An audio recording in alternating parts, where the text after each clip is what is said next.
All right, this is the newest addition to my collection. This piece of junk, as far as I'm concerned, this Smith&Wesson is just a junk gun, but somebody needed money, so we gave him some money. This is what we wound up with. It's a little 8-shot, 9mm. What is this, 39-2? Is that what this is? I believe it'll be in the title, the exact. It's just, I mean, the problem with this is the mechanics of it. I'm used to the striker fires. It's a dead trigger with the magazine out. I'm used to the striker fires, and the mechanics of this are just a little bit awkward for me. But I think this gun's been around since the late 70s. I think this one's from like the late 70s, 80s, or maybe early 80s. The grips are separating. It's a piece of fucking junk, you know, but it works. It does work. It's the muscle memory is, I got to learn all over just to figure out how to use it, but it's good that it works, you know. It's a functioning gun. 8 rounds in a pinch. This is just going to go in the glove compartment. Take the place of the Glock. The Glock will stay in the car, and I'll just put this in the van's glove compartment. It's I mean, I took it apart and cleaned it, so at least it functions smoothly. You can see a little oil in there, but the finish is shot.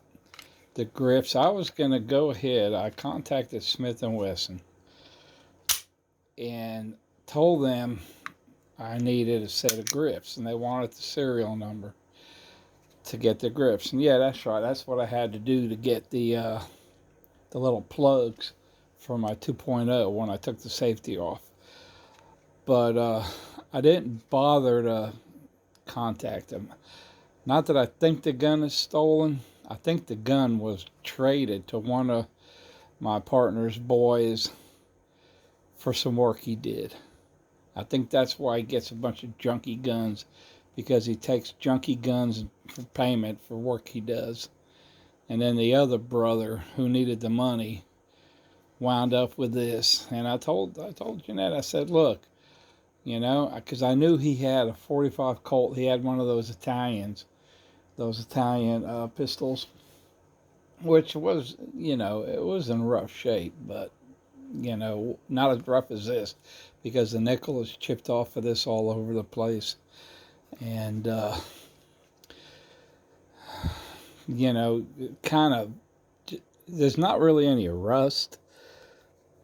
So that part of it is good. It's just the finish is completely gone.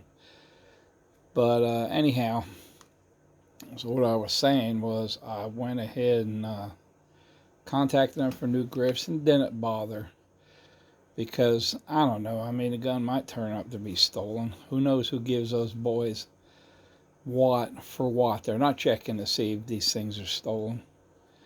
So I just said, fuck it. The gun's crappy. It's really not going to be used. I'll sell it, try to get my $100 back as soon as I can. That's what it, you know, I told you that. I said, look, you know, buy his gun, give him $100. He'll get money. We'll get the gun. And she came back with this thing. I don't even know he had this. So I would have rather had the Colt, the 45 Colt cowboy pistol instead. But like I said, this is the one we wound up with, and she claims this is her gun, but I mean, the woman just she doesn't even know how to operate anything. Yeah, 39.2, there it is right there. I got the wrong glasses on, but you know, and this is a crap gun. You know, what good is a gun this big, this heavy, only 8 rounds? So it'll just be a glove compartment gun. until I can sell it. I just need my $100 back. I'll be happy with that. But meanwhile, I have a working gun. This one doesn't, it's got a magazine disconnect. So, and the magazine, you know, I can buy new magazines. I have extra magazines for this thing, but I mean, I don't like the gun enough to do that. So, you know, Smith&Wesson, I don't know, this one's not for me. But, you know, I own it. So, let me get a paper towel. I just put oil all over my fingers.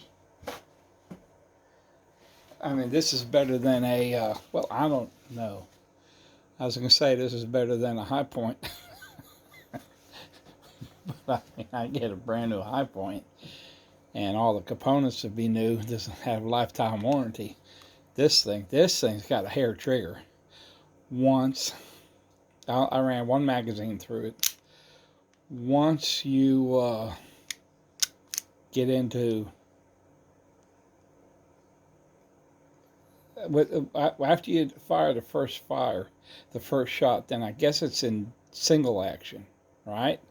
And that's got a hair trigger. In this, yeah, I really don't know these guns well enough. In this format, it's got a real light trigger as well, and that's how it always is.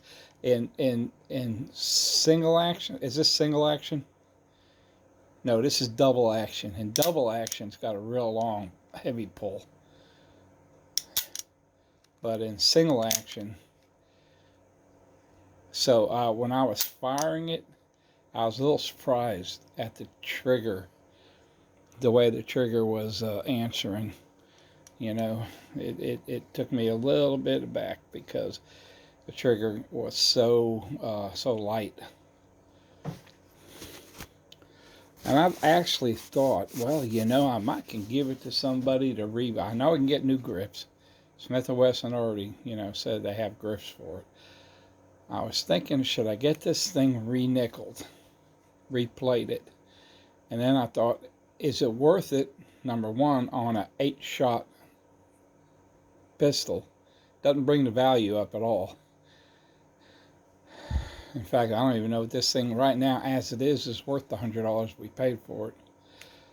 But anyhow, and then second, why get that finished and then have the barrel? I'd have to have the barrel redone as well, which I guess maybe the same one who would do the nickel plating would do the whatever they bluing or whatever they put on a barrel. I don't know. I mean, if this was a 15 round, then it might be worth it. But as an 8-rounder, I don't think it's worth it. But anyhow, this is part of my collection now. Old Smith&Wesson 39-2.